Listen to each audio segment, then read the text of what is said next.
right. Can everyone hear me okay? Okay, brilliant. So I'm going to start with a big question first. What are the biggest existential risks? I think some of you will probably say artificial intelligence.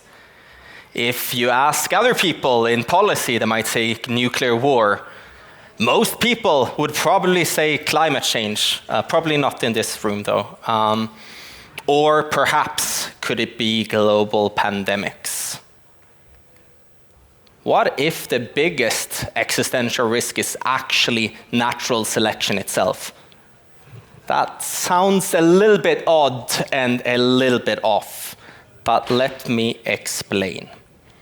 So part one. Natural selection as the generator function of perverse incentives. So let's talk about natural selection 101. So imagine that you have a bird of prey lurking over a couple of rats. And obviously, the rats that blend in better to the environment will survive over time.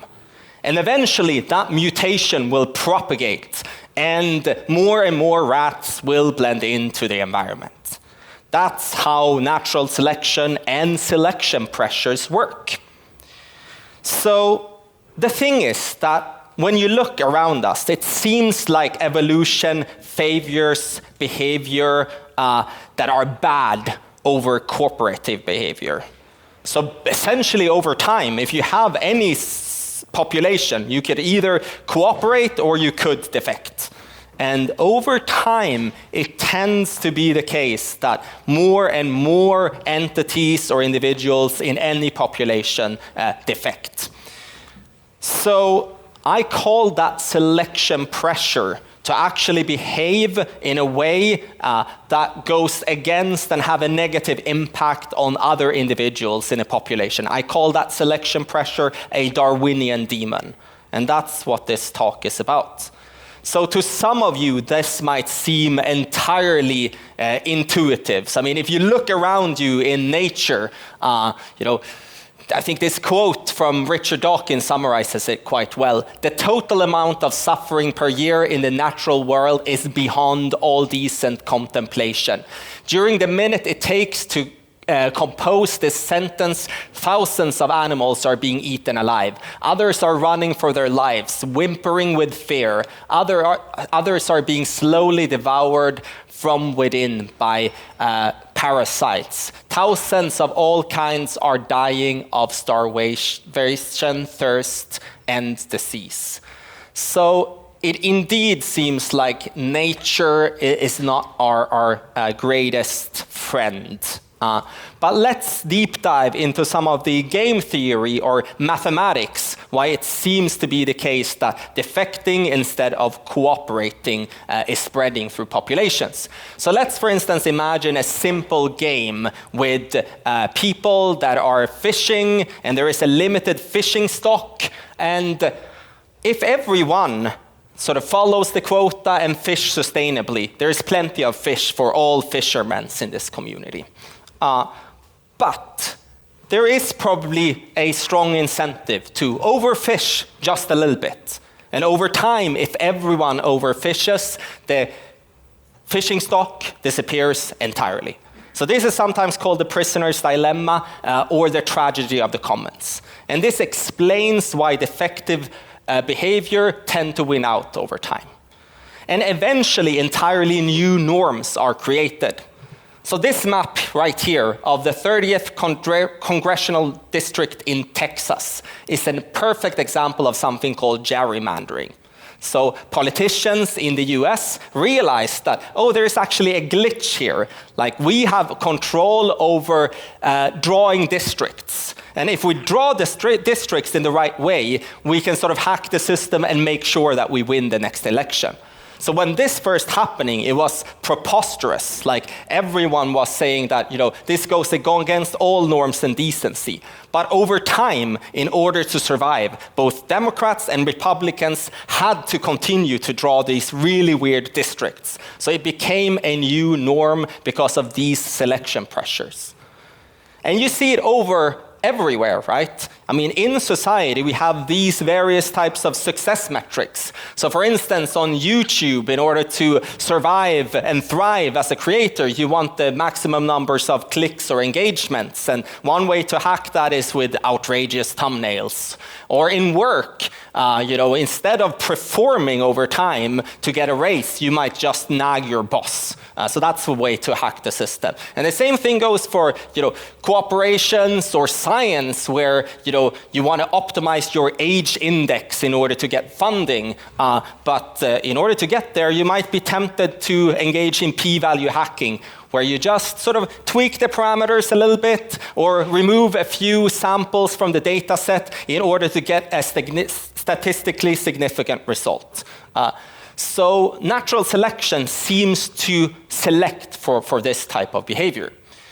But I want to go back to this picture again. So imagine that all of these dots are cells. Does it look familiar? Does it look like something else? I think some of you would detect that it looks like cancer spreading in your body. So the great question is, if it turns out to be the case that defection wins out over time, why isn't everything in the world cancer? Why is there cooperation at all? So we actually know that all organisms or our bodies are multicellular. Like, obviously, cells know how to cooperate.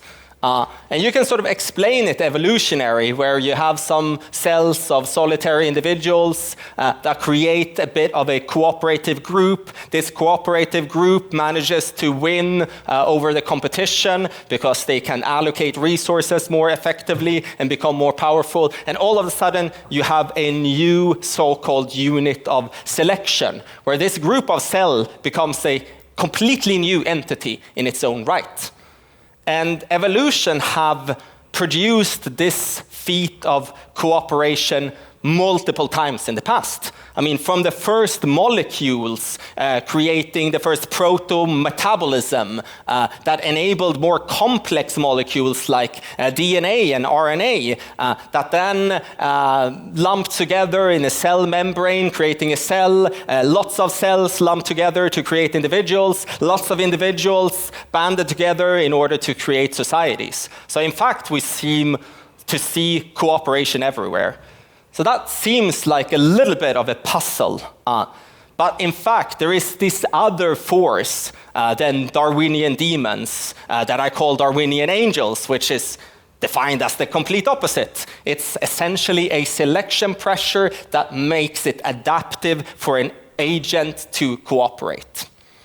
And if you look at the same dilemma that I posed earlier around the tragedy of the commons, it sort of makes sense. So societies that enable some sort of fishing quota where you punish individuals that overfish, they will have a more sustainable fish stock and survive over time. So in fact, there is also a selection pressure for the complete opposite.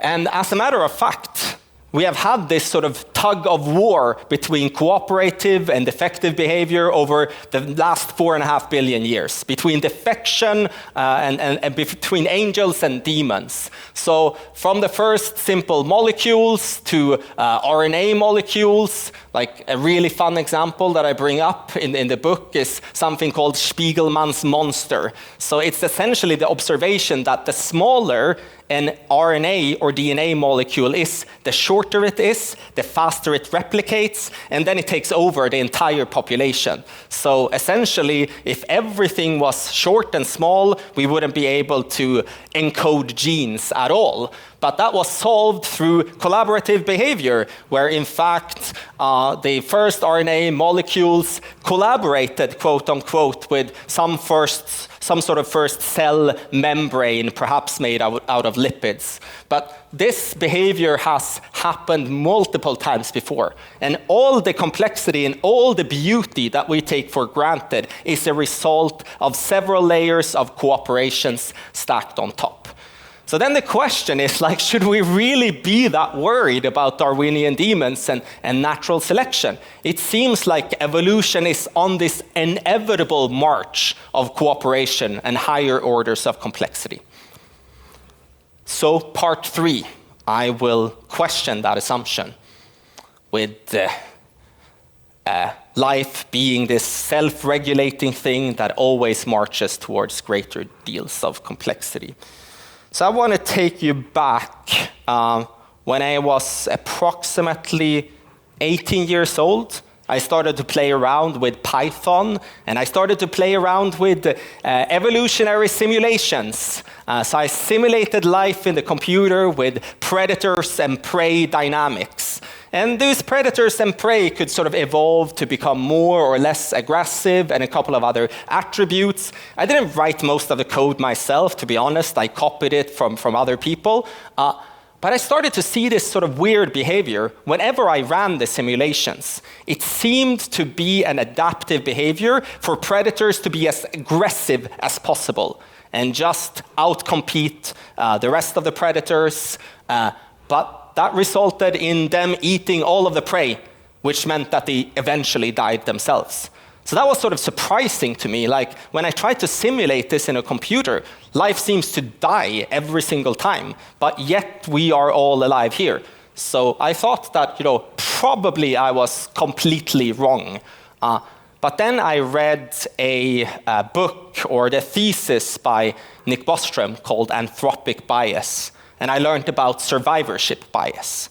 So what is survivorship bias exactly?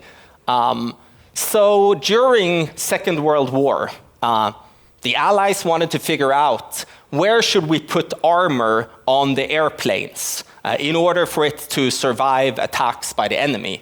So they meticulously logged every bullet hole they could find in the airplanes that returned.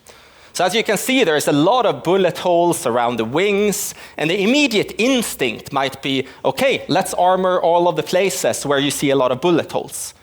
But actually, you should do the opposite. You should armor the places where there are no bullet holes at all. And the reason why is due to survivorship bias.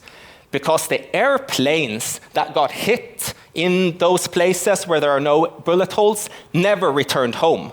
They never became a data point in the sample in the first place. So when I combined those two things, it really sort of frightened me. So to explain what I mean, I want us to do a little bit of a thought experiment that I call the warehouse universe. So imagine that you have 10 billion soundproof rooms. Each room is a closed ecosystem. None of the organisms or humans in the room are aware of the other rooms existing at all in the warehouse. As far as they know, the room is the entire world that they know. But then imagine that you might have some sort of mutation in some of the rooms, a so-called maybe kamikaze gene that makes these organisms eat all of the food to the extent where they can actually grow no more food. So they deplete all of the resources. So if 1/6 of all people are born with this mutation, then every single generation, 1/6 of the rooms will vanish to harbor life. So with 10 billion soundproof rooms, after 126 generations, there will only be one room that is harboring life. And inside of that room, there might be a couple of individuals that heard the myth from their grandparents about these kamikaze genes, and they would be like, what the heck? We have lived here for generations. Like, this is super stable. Life is fantastically stable. I have nothing to worry about at all. But they would fall victim to survivorship bias. So then the question is that us? Is that us in that room right there?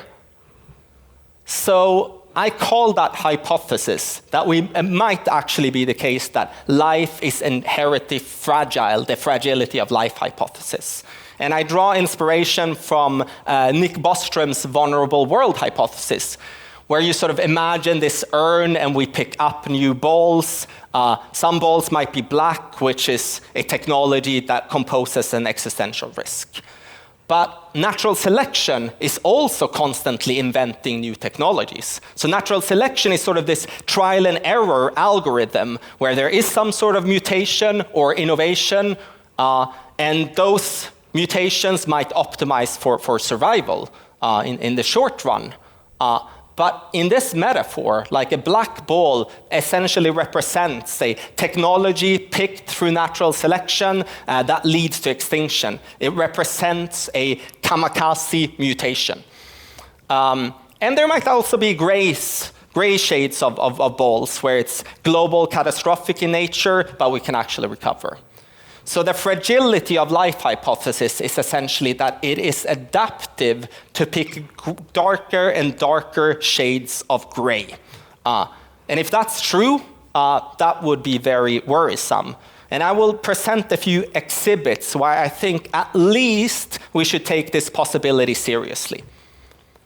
So, exhibit A. Our aircraft, and by our aircraft, I mean planet Earth, seems to be full of holes.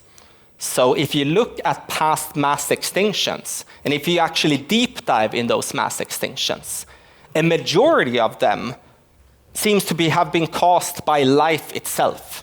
So algae is blooming really rapidly, changing the biochemistry of the ocean and the atmosphere, killing a big part of life. The first cyanobacteria that knew how to do photosynthesis, for instance, killed a bunch of life. So we have sort of these bullet holes that have been caused by life itself, which should be a cause of concern. But then there is also exhibit B, that no other aircraft seem to have returned home. And what I mean by that is when we look out in the universe, we don't find any alien life anywhere. Like, it seems to be completely empty, which is a little bit surprising. So if you just sort of simulate this a little bit, our universe should really be teeming with life. I mean, it's enough for one civilization to be advanced and then go out and colonize the rest of the galaxy. But that doesn't seem to be the case. So could it be the case that evolution in and of itself and life is fragile? Potentially. But then exhibit C. Life really seems to be on the precipice. And that seems to be the case right now. So what I want to walk through is some examples of how natural selection seems to pick grayer and grayer shades of balls. So there seems to be these almost universal Darwinian drives where in order to survive over time, it is adaptive to just have a lot of resources and outcompete the rest of the agents with more resources. But that creates a resources arms race. But in order to win that arms race, you need to be powerful. You need to defend your own resources, or you might want to take resources from someone else. So there seems to be a pressure for more power. But in order to wield power and resources to the best extent, there also seems to be a selection pressure for intelligence. And I want to talk through each of these examples. So let's start with the resource arms race. So if you look over time, throughout evolutionary history, you have inventions that enables resource exploitation. So you might have a first invention like the axe, the stone axe, where you can cut down trees, you can build huts, you can build villages. That seems to be an adaptive trait. You can start and build your first civilization. And you might be able to cut down one tree in like 900 minutes or so. I mean, these are sort of rough estimations. But then you have something like the iron axe, which is a new invention. And if you have that axe, you can outcompete the societies that have the other axe because you can get a hold of more resources, build bigger villages. But then you have a two-man saw and then a chainsaw and then eventually forest harvesters. So we have developed technologies that can extract resources quicker and quicker, and civilizations that master those technologies seem to survive over time.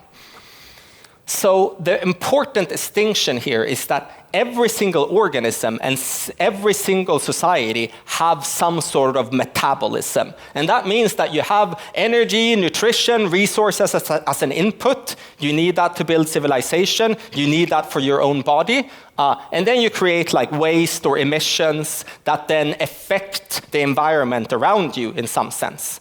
And for our societies, that metabolism is linear, right? We don't recycle our resources, we don't recycle all of the sort of emissions, but over time, cells and our biosphere overall seems to have a circular metabolism, where everything is more or less recycled. So that's sort of an argument that environmentalists use to say like, hey, this is super unsustainable, but life actually know how to sustain itself. But going back to that graph again, that doesn't seem to be the case. There has been several cases where, in fact, algae or bacteria or other organisms are incentivized to grow really, really quickly, which leads to mass extinctions.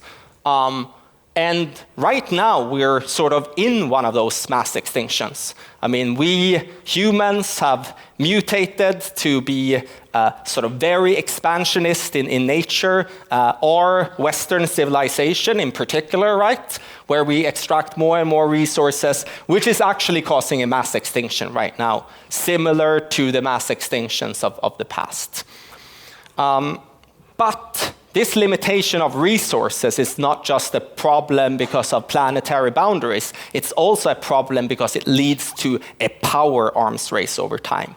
I mean, with a limitation of resources that we need to create phones and LED screens and whatever else, there will be a higher degree of power competition for those resources, right? And I mean, there has been prediction after prediction of the end of resources, and those predictions have always been wrong. We have always found new resources, but from first principles, that can't go on forever, right? And we're actually seeing that right now if you take climate change, for instance. Every standard deviation increase in global temperatures increases the chances of interstate conflict with 14%. So that leads us to the power arms race. So again, if you look at sort of these technologies over time, there seems to be a selection pressure for more and more deadly and dangerous technologies in order to wield power over time. So from the first, again, stone axe, where you might be able to kill a few people if you're skilled, to swords that are even more effective, to the first artillery pieces, to the Gatling gun. And for each of these inventions, weapons have become more and more deadly. And that deadliness have created empires, right? I mean, the Mongol Empire was because of the innovation of, doing horseback riding and archery at the same time. And they managed to conquer more or less the entire earth. I mean, if you look at the British Empire, they build better gunboats than everyone else. So they managed to build an empire. Or if you take more recently, Second World War with chemical weapons, or even nuclear weapons. I mean, it is a known fact that in order to compete on the global arena, you need those nuclear weapons either to defend yourself or to use against your enemies. But this trend doesn't seem to stop, right? There seems to be this selection pressure for increased power that leads to more and more deadly weapons. So the next one might be an engineered pandemic, or there might be even a future doomsday weapon beyond that. And then going back again to the bullet hole analogy, our existence seems to be full of bullet holes when it comes to nuclear weapons in particular.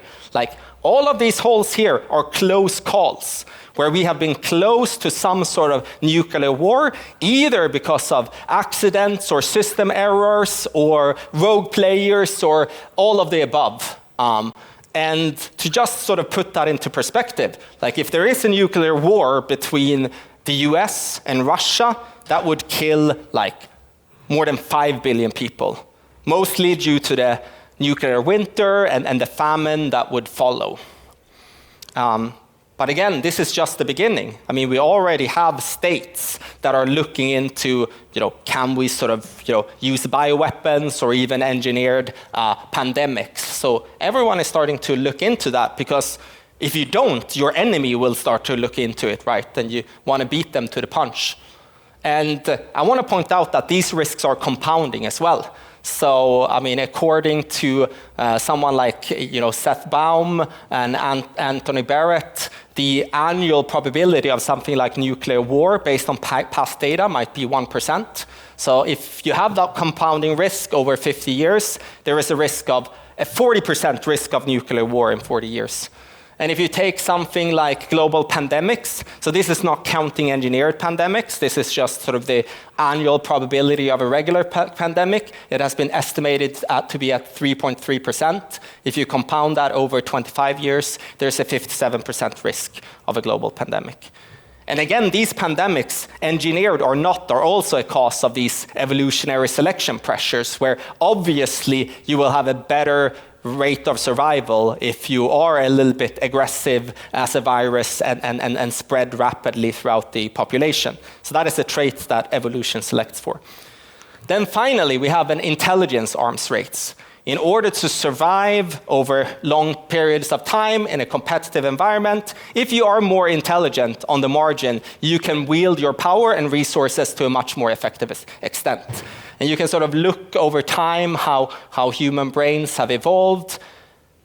And that brain capacity can be used to invent more and more powerful technologies, right? So, I mean, if you have, Homo habilis, they had like stone tools at best. And if you look at us today, we have nuclear weapons or soon worse.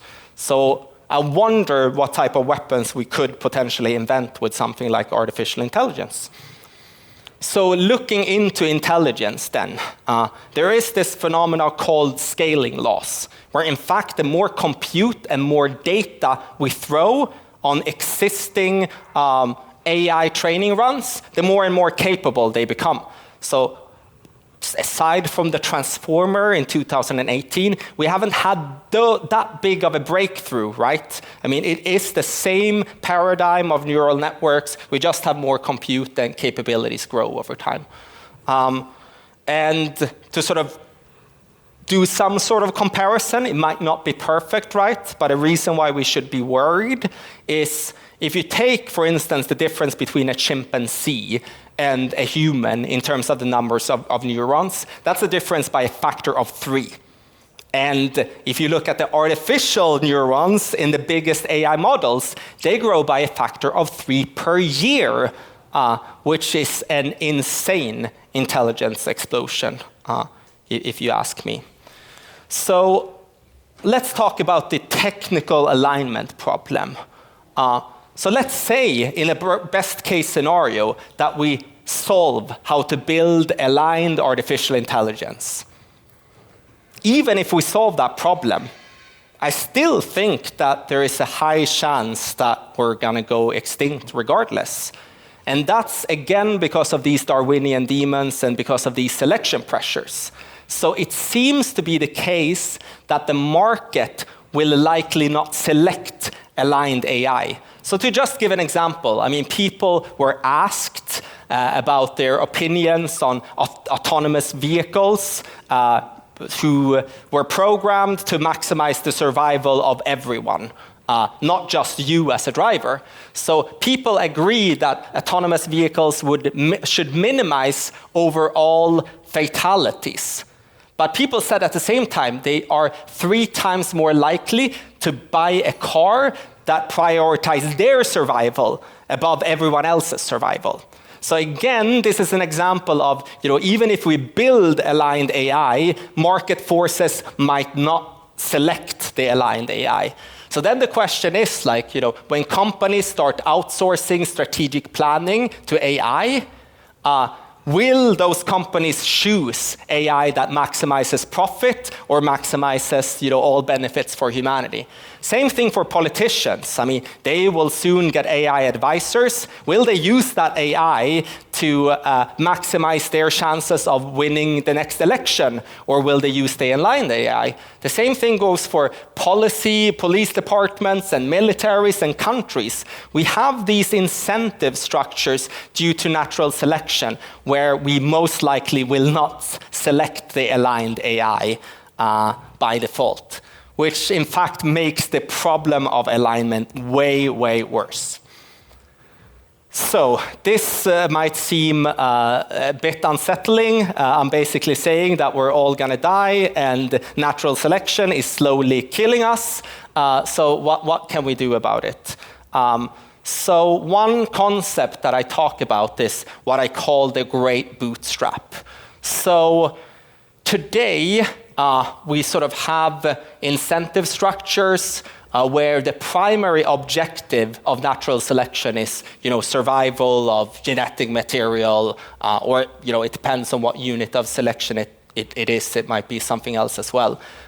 And then, as a result, we humans have sort of evolved certain values to maximize our survival, and those values drive our overall behavior. So if you look at sort of the causal arrow, it is survival that is on top of the pyramid. So to just give an example, the primary objective might be reproduction because it ensures survival. So we have evolved to value pleasure, and our behavior as a result of seeking pleasure might be that we want to have sex because that way we reproduce. So this idea of a great bootstrap is to essentially invent the equivalent of condoms, where we can, in fact, say like, hey, let's build our societies based on our own values instead of these Darwinian demon selection pressures. So how could you exactly sort of achieve this great bootstrap? So I want to talk about distributed and centralized mechanisms of achieving that. And I want to talk about the centralized mechanisms first.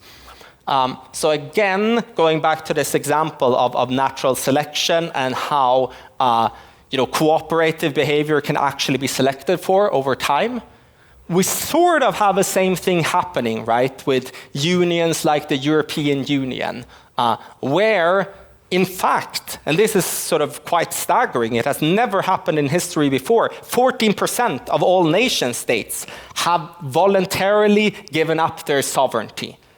So what is the reason why nation states want to do that? So the free market, for instance, is a strong incentive to be a part of this cooperative group. But this process of so-called sort of multi-level selection where, clustering together leads to increased survival is very, very slow. So, we might in the future see, because of natural selection alone, some sort of global governance system akin to the UN, EU at a global level. But I believe that this process will be way too slow. So instead, I want to talk about decentralized mechanisms next. And this is quite an interesting example of how interconnected the entire world economy is. And things that we take for granted, like for instance eating a chicken sandwich, is almost a miracle of cooperation. So there was this guy on the internet. He wanted to just manufacture a chicken sandwich from scratch and eat it. And you might think it's simple because you go to the supermarket, buy the chicken, and then you just prepare it. But with scratch, I mean completely from scratch. Like growing the grain, milling it, baking the bread, feeding the chicken, etc., etc. It took him 6 months, and it costed him $1,500 to do this. So this sort of just exemplifies what a huge feat of cooperation a simple thing like a chicken sandwich is, because everything in the entire process is so optimized in a long supply chain. So the idea here is that you can use those interconnectedness as a way of governing risk as well. So if you take any type of value chain, so for instance, we could turn the problem of AI governance into the value chain governance of compute chips. Because in any value chain, there will be some sort of bottleneck. There might be suppliers that are completely irreplaceable. And in fact, if you could sort of make some of these suppliers, and they're marked in white here, that are, indispensable, if you could make them say, hey, I don't want to be a part of whatever technological risk this is, then the entire value chain would more or less collapse. And one example of that, for instance, how interconnected everything is, was when that ship, for instance, got stuck in the Suez Canal. It just sort of, was just one simple ship, but it got the entire world economy on its knees. So the idea here is to turn AI governance into the value chain governance of, for instance, computer chips, or some other maybe mineral resource. And we can turn bioweapons governance into the governance of critical lab equipment. And we can turn nuclear weapons governance into the value chain governance of uranium. And I mean, that's in fact what the International Atomic Energy Agency is already doing. So to just sort of exemplify how that could work, right?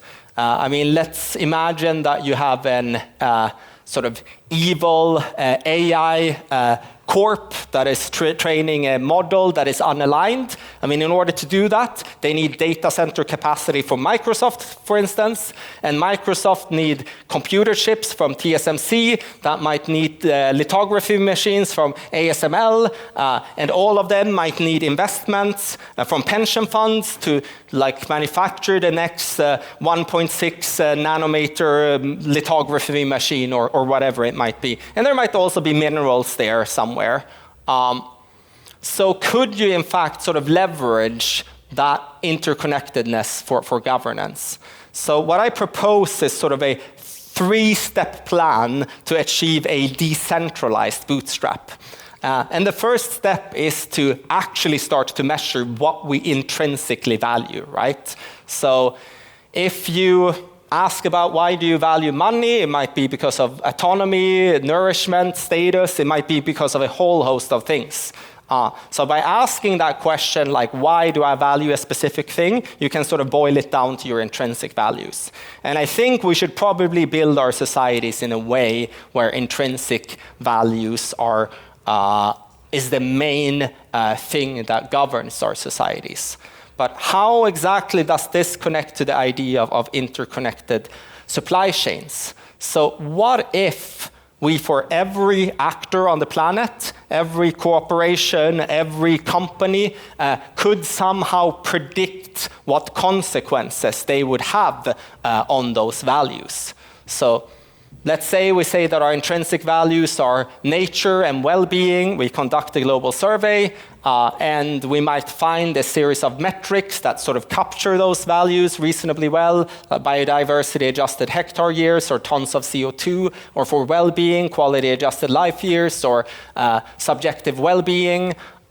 And by asking these types of surveys, we could derive weights of, what are the things that we intrinsically value and to what extent do we value them? So, there are already surveys out there. The most well-known is Spencer Greenberg's intrinsic value survey that you can easily find online. But then the next step would be to set up prediction markets around those intrinsic values. So you could, for instance, ask okay, how many tons of CO2 with Big Oil Inc. release in 2025? Or how many years of life will Big Oil destroy in 2025? So if you outsource sort of these prediction to the markets, you could set up a market where the right level of predictions or the correct predictions are incentivized. So if you ask that question and people bet on these things, similar to how they bet on a sports team, it can create sort of a distribution of answers, like how much Big Oil will release in 2025. And then you could sort of aggregate that curve and yield some sort of prediction on how a specific entity on the planet would influence those metrics. And then based on that, you could give them some sort of reputational score. So far we have said, okay, we want to measure intrinsic values. We need some sort of reputational score. But how is that going to make a difference exactly? In order for it to make a difference, someone in that supply chain would need to care about these scores in the first place. So one idea of how that could happen is that, if you don't sanction other players or other companies with a low score, you would in fact get a low score yourself. And in climate change, we actually have a sort of similar mechanism called Scope 3, and you can ask me about it later, but that's sort of what I'm building my entire company around right now. But let's go back to Evil Corp again.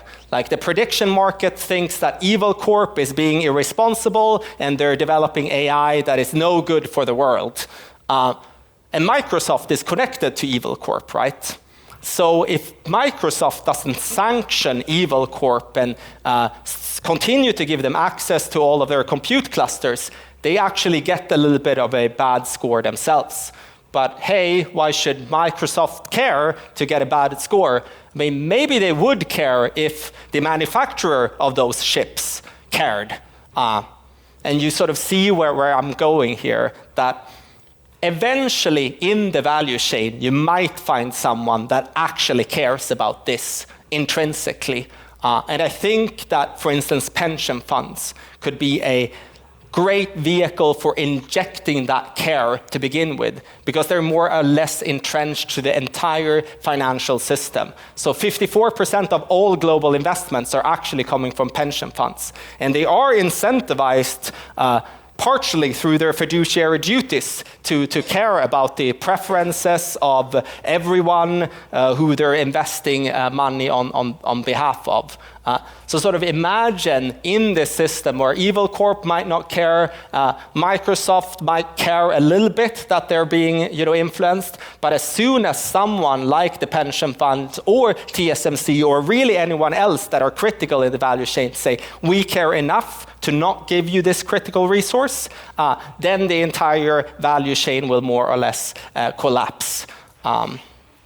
So that's sort of the idea of how we could achieve some sort of distributed governance. And to end things, I mean, I don't know necessarily that the fragility of life hypothesis is true.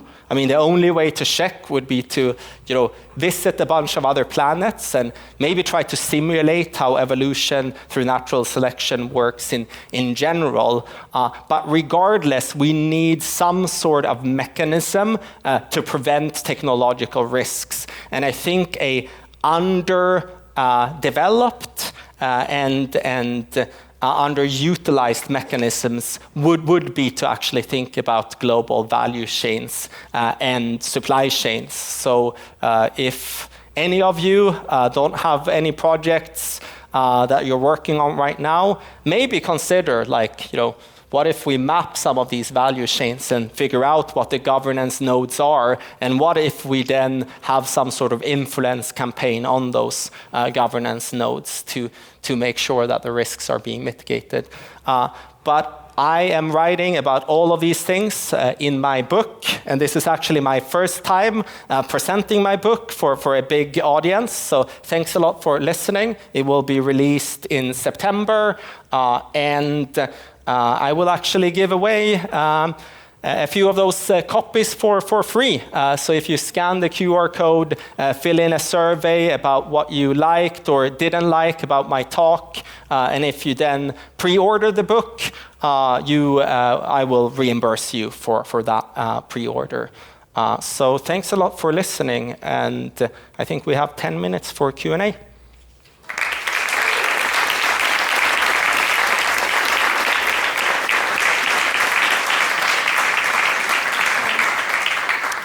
Thank you so much, Kristian, for such an interesting talk. I have a question, and if anyone else has more questions, please submit now, otherwise later in the office hour. Okay, and the question is, the nuclear weapon might have been invented out of Darwinian malice, but it plays an even bigger positive role. So far, it has prevented the breakout of a new world war. Could Gen AI have a similar effect? For example, created out of malice, but ending up acting as a pacifier, and if yes, how? I don't think so, because of scaling laws again. So unlike nuclear weapons, where either you have a nuke or you don't have a nuke, and maybe you can develop a little bit more powerful nukes. AI seems to scale exponentially, and especially if we sort of get to a place where there is recursive self-improvement. I think if the initial conditions of your AI and my AI is just a little bit different, that will compound over time. So I mean, if you have this feedback loop where AI can improve other AI, only if I'm a little bit ahead, that will compound over time, and my AI will be more powerful than yours, and I will be able to overpower you. So I don't buy the argument that you will sort of reach this stalemate equilibrium where everyone is safe if everyone has AI, because it's fundamentally a different technology that is more exponential in nature. But it's a good question, and a question that a lot of people are arguing about. Okay, great. The second question is, are not intrinsic value determined by natural selection, and how do we know our intrinsic value will minimize risk? Oh, that's a great question. So of course our intrinsic values are a result of natural selection. So the way our intrinsic values would minimize risk, it's not necessarily like using intrinsic values in and of itself. It's more about switching from a system of natural selection that is fundamentally trial and error to achieve survival or fitness, to switch to a system where we try and predict the future instead. We try to predict the long-term future and consequences, because I think trial and error types of systems are just dangerous, especially when you have the capacity to develop dangerous weapons. Okay, and I think we have time for one more question. Is the relationship between complexity and time actually exponential, nonlinear, as depicted in one of the slides, molecules to cultures? So basically probably the slide on sort of major evolutionary transitions and how things become more and more complex with societies today compared to like single-cell organisms in the past. And it actually seems to be exponential, right? I mean, you have the idea of the boring billions, where life just sort of stayed single-cellular for a really, really long time. And then you had multicellularity, and then you had a Cambrian explosion, and things went like really, really fast in terms of increases of complexity. So some researchers have even sort of suggested that you could sort of use that complexity to predict how old life really is. So there seems to be a pattern there. Okay, great. So do we have any more time? No? Okay, maybe one question. Okay. How do you view Pinker's description of the decrease of violence across all metrics in light of your hypothesis?